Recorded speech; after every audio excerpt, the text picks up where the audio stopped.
안녕하세요, 청취자 여러분. 오늘 저희가 함께 깊이 살펴볼 자료는요. 성경에서 정말 중요한 단어 중 하나죠. 씨. 히브리어로는 제라인데요. 이 단어에 대해 T. 데스몬드 알렉산더 교수가 쓴 아주 흥미로운 논문이 있습니다. 창세기 속 씨 용어에 대한 추가 고찰이라는 논문을 중심으로 한번 파고들어 보겠습니다. 네, 이 제라라는 단어, 이게 창세기, 특히 하나님의 언약, 약속을 이해하는 데 있어서 정말 핵심 키워드거든요. 맞습니다. 그래서 오늘 저희 목표는 이 제라가 단순히 많은 후손을 의미하는 건지 아니면 때로는 특정한 한 명을 가리킬 수도 있는지 그 미묘한 차이를 좀 명확히 해보는 겁니다. 특히 창세기 3장 15절이나 오늘 좀 더 자세히 볼 22장 17절 18절 그리고 24장 60절 같은 구절들 해석에 이게 어떤 영향을 주는지 살펴보려고 해요. 신학생이신 청취자 여러분의 배경, 그러니까 웨스트민스터 신앙고백서나 하이델베르크 요리문답 같은 우리의 신앙고백에 비추어 보면서 이 문제를 다루면 더 의미가 깊을 것 같습니다. 자, 한번 시작해 볼까요? 네, 좋습니다. 먼저 배경 설명을 좀 드리면요. 알렉산더 논의의 시작점에 잭 콜린스라는 학자가 있습니다. 콜린스가 1997년에 먼저 주장을 했어요. 히브리어 문법을 보면 그러니까 이 제라라는 단어랑 같이 쓰이는 동사나 대명사, 단수냐 복수냐 이걸 보면 이 씨가 한 명을 말하는 건지 여러 명을 말하는 건지 구별할 수 있다. 뭐 이런 주장이었죠. 아, 그 홀린스의 주장이군요. 문법으로 구별할 수 있다. 네. 그래서 콜린스는 이걸로 창세기 3장 15절에 여자의 씨가 여러 명이 아니라 딱 한 명의 특정 인물이다. 이렇게 결론을 내렸습니다. 바로 그 지점에서 이제 알렉산더가 자기 주장을 펼치는 거군요. 맞습니다. 알렉산더는 그럼 콜린스의 그 기준, 단수 동사나 단수 대명사랑 쓰인 세라는 단수로 보자는 이걸 다른 구절에도 한번 똑같이 적용해 보자 이렇게 나온 겁니다. 그랬더니 이게 좀 놀라운 결과가 나온 거죠? 창세기 22장 17절 후반부, 18절 전반부, 그리고 24장 60절 후반부의 씨도 전부 다 단수 개인으로 봐야 한다는 거예요. 와, 잠깐만요. 22장 17절이면 바로 앞에서 하늘의 별처럼 바닷가의 모래처럼 엄청 많은 후손 이야기 하잖아요. 근데 바로 뒤에 나오는 시는 단수다. 그렇죠. 바로 그겁니다. 이게 전통적인 해석과는 상당히 다른, 어떻게 보면 좀 도전적인 주장인 거죠. 와, 정말 흥미로운데요. 그럼 구체적으로 창세기 22장 17절 18절을 알렉산더가 어떻게 분석하는지 좀 더 자세히 들어볼까요? 네. 창세기 22장 17절은 일단 두 부분으로 나눠볼 수 있어요. 전반부 17a는 우리가 잘 아는 내용이죠. 아브라함의 후손 그 세라가 하늘의 별, 바닷가 모래처럼 엄청 많아질 거라는 약속. 여기까지는 뭐 누가 봐도 여러 후손, 집합적인 의미로 보입니다. 네, 그건 그렇죠. 근데 이제 진짜 논점이 되는 부분이 17절 후반부 17b예요. 히브리어 원문으로 보면 워이라시 자레아카 에시아로 오이바요. 내 씨가 그의 대적의 성문을 차지할 것이다. 이런 뜻인데요. 여기서 중요한 게 동사, 차지하다. 이 이라시 동사가 3인칭 남성 단수 형태라는 겁니다. 아, 동사가 단수군요. 네. 그리고 그의 대적들, 오이바요. 여기 붙은 소유격 전미사 아유도 문법적으로는 주어인 세라를 맞는데 이것도 3인칭 남성 단수를 가리킨다는 거죠. 잠깐만요. 그럼 동사도 단수, 그 주어를 받는 대명사 성격의 전미사도 단수. 그러면 문법 규칙상 주어인 제라도 단수로 봐야 한다, 이 말씀이시네요? 바로 그겁니다. 콜린스의 기준을 따른다면 그렇게 해석해야 한다는 거죠.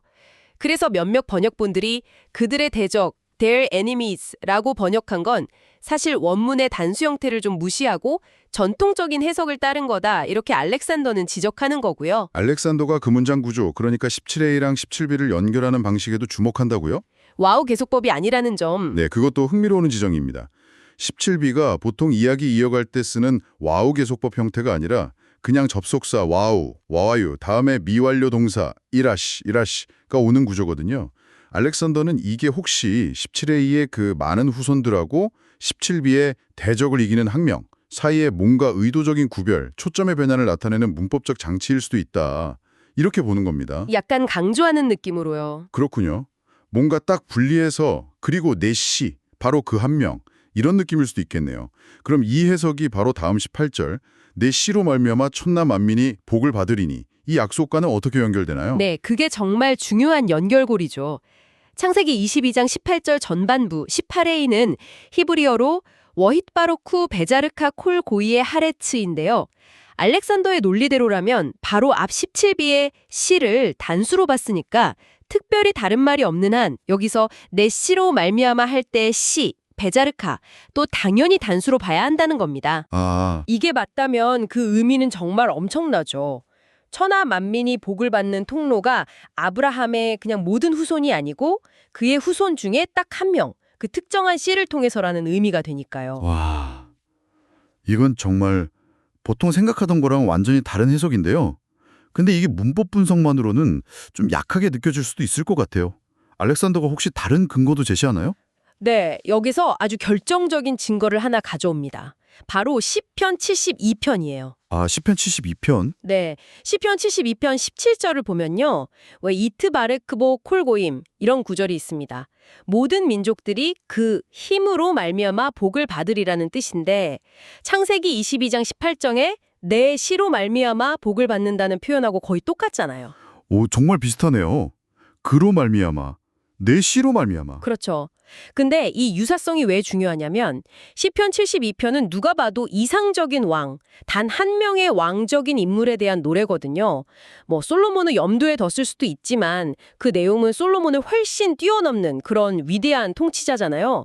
온 세상을 정의로 다스리고 대적을 멸하고 모든 민족에게 복을 가져다주는 그런 왕. 바로 그 한 사람, 보를 통해서 모든 민족이 복을 갖는다고 노래하고 있단 말이죠. 아하. 이따 이 시편과의 유사성을 볼 때 창세기 22장 17b 18a의 씨 역시 단순한 후손 전체가 아니라 장차올 메시아적인 왕, 바로 그 한 명으로 해석하는 것이 훨씬 자연스럽다는 게 알렉산더의 주장입니다. 그렇군요. 문법적 단서에 시편의 이 왕적인 이미지까지 더해지니까 훨씬 설득력이 있어 보입니다. 네, 그리고 물론 창세기 안에서도 이미 아브라함이나 사라 창 17장, 야곱 창 35장에게서 왕들이 나올 거라는 약속이 있었기 때문에 아브라함의 씨와 왕권을 연결하는 게 아주 뜬금없는 건 아니죠. 그러면 이 단수시 해석이 창세기 전체 이야기 흐름하고는 또 어떻게 연결이 될까요? 이것도 알렉산더가 중요하게 다루는 부분인데요. 이 해석이 창세기의 아주 핵심적인 주제 중 하나, 바로 선택된 특정 혈통이라는 내러티브와 기가 막히게 들어맞는다는 겁니다. 아, 그 선택된 라인. 아담, 셋, 노아, 셈, 아브라함, 이삭, 야곱, 유다로 이어지는 그 흐름 말씀이시죠? 네, 맞습니다. 알렉산더는 다른 연구에서도 계속 강조해왔는데 창세기는 그냥 인류의 역사를 다 쓰는 게 아니라 하나님이 특별히 선택하신 한 계보, 남성 중심의 그 계보를 쭉 따라간다는 거예요. 특히 야곱의 아들들 중에서는 유다, 그리고 창세기 38장에서 길게 다루는 유다의 씨, 제라, 문제, 그리고 결정적으로 창세기 49장에서 야곱이 유다를 축복하면서 즉 통치권, 쉐벳, 이 유다에게서 떠나지 않을 거라고 예언하잖아요. 네, 유명한 구절이죠. 나중에 역대기에 가면 아예 주권자, 나깃는 유다에게서 났다. 대상 5.2라고 딱 못 박아주고요. 그러니까 이런 창세기 전체의 큰 그림 속에서 보면 창세기 22장에서 약속된 그 단수씨가 바로 이 유다 지파를 통해 오실 다윗 왕가의 후손, 궁극적으로는 메시아적이고 왕적인 그 한 분을 가리킨다고 보는 것이 아주 자연스럽다는 거죠. 와, 이렇게 연결해서 보니까 창세기 22장의 약속이 단순히 아브라함 개인에게 준 복이 아니라 창세기 전체를 꿰뚫는 구속사의 큰 맥락 속에서 이해되는 느낌인데요. 그렇죠. 훨씬 더 깊은 의미를 갖게 되는 거죠. 그러면 리브가가 시집 갈 때 받은 축복은요. 창세기 24장 60절에 내 씨가 그 원수의 성문을 얻게 할지어다. 이것도 거의 똑같은 표현이잖아요. 이것도 그럼 단수로 봐야 하나요? 알렉산더는 그렇다고 봅니다. 창세기 24장 60절 후반부 웨이라 시절 에차 알 쇼나 아이브 또 22장 17비처럼 동사 이리라시가 단수고 그의 원수들 쇼나아이브의 소유격 전미사도 씨를 단수로 받는다고 지적해요. 그러니까 동일한 논리를 적용하면 여기에서의 씨도 리브가의 많은 후손이 아니라 리브가를 통해 태어날 그 특정한 한 명의 후손을 가리킨다고 봐야 한다는 거죠. 아마도 아브라함의 종이 리브가 가족들에게 아브라함이 겪었던 그 창세기 22장의 엄청난 사건과 약속에 대해 이야기했을 가능성이 크다고 봐요. 그래서 리브가가 떠날 때 그녀의 가족들이 네가 바로 그 중요한 약속된 실에 나아서 하나님의 구원 계획에 참여하게 될 것이다. 이런 의미로 이 축복을 해주었을 거라는 거죠. 이야, 정말 일관되게 적용이 되네요. 자, 그럼 알렉산더의 주장을 한번 깔끔하게 요약해 볼 필요가 있겠습니다. 그러니까 콜린스의 문법 기준을 따라서 창세기 22장 17b, 18a, 그리고 24장 60b의 C, 제라는 많은 후손이 아니라 대적을 이기고 모든 민족에게 복을 가져다 줄 단 한 명의 특정 후손, 즉 승리자이자 중보자, 그 한 분을 가리킨다 이거죠. 네, 정확히 그겁니다. 그리고 이 해석의 강점은 단순한 문법 놀이가 아니라 시편 72편 같은 다른 성경과의 연결, 그리고 창세기 전체를 흐르는 유다 중심의 메시아 왕족 계보라는 큰 내러티브와도 아주 잘 들어맞는다는 데 있습니다. 그래서 알렉산더는 이 해석이 결국 신약에서 예수 그리스도를 어떻게 이해하는지, 그 뿌리가 이미 창세기에 얼마나 깊이 박혀 있는지를 더 잘 보여준다고 결론 짓습니다. 네, 정말 흥미로우면서도 신학적으로 굉장히 중요한 함의를 던지는 주장인 것 같습니다. 그럼 이 알렉산더 해석이 갖는 강점, 그러니까 우리가 이 해석을 주목해야 할 이유를 좀 더 명확하게 짚어주시죠. 네, 한 3가지 정도로 정리해 볼 수 있을 것 같아요.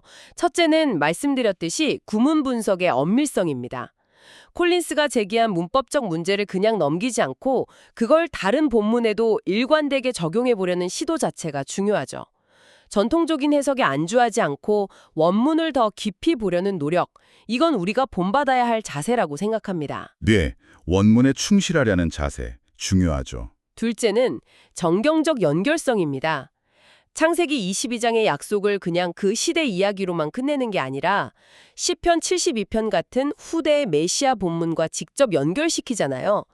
이렇게 함으로써 그리스도 중심적 성경 해석, 그러니까 예수 그리스도를 구약 성취의 정점으로 보는 해석에 구약적 근거를 더 탄탄하게 만들어준다는 강점이 있습니다. 그렇군요. 성경 전체를 하나로 보는 눈을 열어주는 거네요. 꾸는 게 아니라 창세기 전체를 흐르는 큰 이야기, 특히 선택된 혈통이 결국 유다 지파의 왕권을 통해 메시아로 이어지는 그 거대한 흐름과 아주 자연스럽게 연결된다는 점입니다. 창세기가 그냥 여러 이야기 묶음이 아니라 하나의 분명한 목적에 향해 흘러가는 통일된 이야기라는 걸 더 잘 보여주는 거죠. 확실히 매력적인 강점들입니다. 하지만 어떤 해석이든 비판적인 검토는 필요하니까요. 이 해석에 대해서 우리가 좀 더 질문해보거나 아니면 좀 약점이라고 할 만한 부분은 없을까요? 물론 있습니다. 이것도 한 3가지 정도 생각해 볼 수 있겠는데요.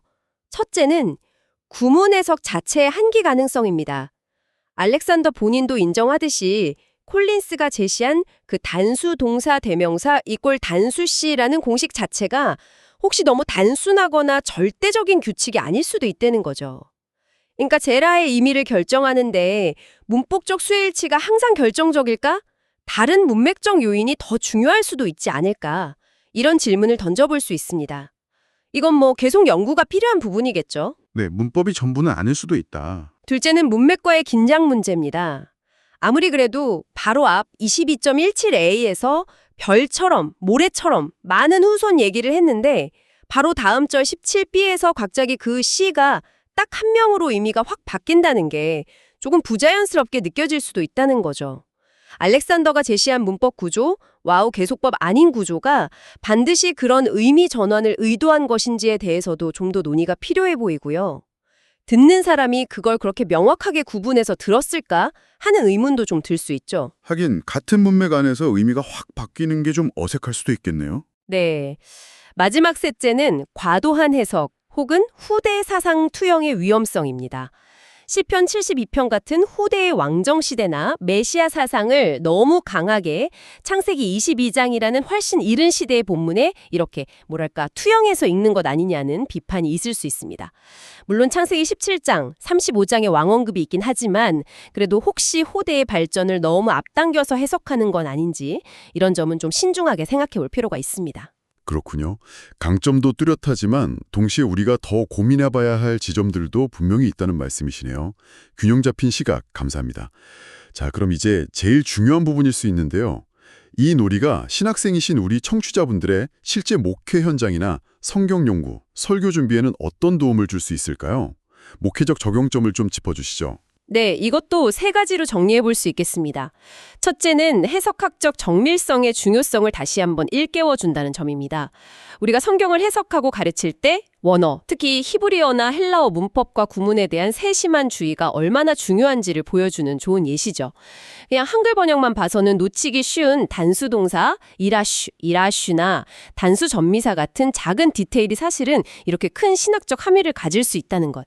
이건 설교 준비할 때 원문 주석을 더 꼼꼼히 봐야겠다는 다짐을 하게 만들죠. 네, 작은 디테일의 중요성 공감합니다. 둘째는 그리스도 중심적 성경 읽기의 구약적 근거를 아주 탄탄하게 만들어준다는 점입니다. 이 해석을 받아들인다면 예수 그리스도는 그냥 신약시대에 갑자기 나타난 분이 아니라 이미 창세기 아브라함에게 약속된 바로 그 씨, 더 시드, 그 한 분이라는 사실이 더 분명해집니다. 그 신윈 궁극적인 대적, 그러니까 창세기 3장 15절에 뱀의 머리를 상하게 할 그 씨와 연결되면서 죄와 죽음을 깨트리시고 모든 민족에게 복을 가져다 주시는 분으로 이해될 수 있죠. 이건 우리가 배우는 웨스트민스터 신앙고백서 7장 하나님의 언약이나 8장 중보자 그리스도의 내용, 또 하이델베르크 요리문답 18-19 문답의 원시 복음, 벨직 신앙고백서 17조의 여자의 시 약속과도 아주 깊이 연결해서 이해할 수 있습니다. 우리 신앙고백의 뿌리가 얼마나 깊은지를 보여주는 거죠. 와, 신앙고백과의 연결까지 해주시니 더 와닿네요. 마지막 셋째는 하나님 계시의 점진성을 이해하는 데 아주 좋은 사례가 됩니다. 창세기 초기에 다소 희미하게 주어졌던 시에 대한 약속이 아브라함 언약, 특히 창 22장, 또 유다를 향한 야곱의 예언, 창 49장, 그리고 나중에 다윗 언약 등을 거치면서 점차 어떻게 더 뚜렷해지고 구체화되는지, 예를 들어 왕적인 인물, 복의 중재자 등, 그리고 마침내 예수 그리스도 안에서 어떻게 완성되는지를 보여주는 거죠. 이건 성경 전체가 하나의 통일된 구속 드라마라는 것을 이해하는 데 큰 도움을 줍니다. 성경을 나무만 보지 않고 숲 전체를 볼 수 있게 해주는 시각을 제공한다고 할까요? 네, 정말 그렇네요. 해석의 정밀성, 기독론적 깊이, 그리고 점진적 계시의 이해, 우리 신학생 청취자분들께 정말 유익한 적용점들인 것 같습니다. 자, 오늘 우리는 T.D. 알렉산더의 아주 흥미로우면서도 좀 도전적인 주장을 따라가 봤습니다. 창세기 22장 17, 18절, 24장 60절 같은 핵심 약속 본문의 시, 제라가 우리가 보통 생각하듯 그냥 많은 후손들 전체만을 의미하는 게 아니라 어쩌면 대적을 이기고 온 세상에 복을 가져올 단 한 명의 결정적인 후손, 바로 그 한 씨를 가리킬 수도 있다는 가능성을 깊이 탐색해 보았습니다. 네, 시작은 히브리어 문법이라는 작은 부분이었지만 결국 시편과의 연결, 창세기 전체의 큰 흐름, 그리고 궁극적으로는 예수 그리스도에게까지 이어지는 아주 거시적인 통찰을 제공하는 분석이었죠. 익숙한 해석에 머무르지 않고 본문을 더 깊이 또 새롭게 읽으려는 노력이 얼마나 풍성한 신학적 결실을 맺을 수 있는지를 보여주는 좋은 예였다고 생각합니다. 자, 이제 정말 마무리하면서 청취자 여러분께 마지막으로 생각해 볼 거리 하나를 던져드리고 싶습니다.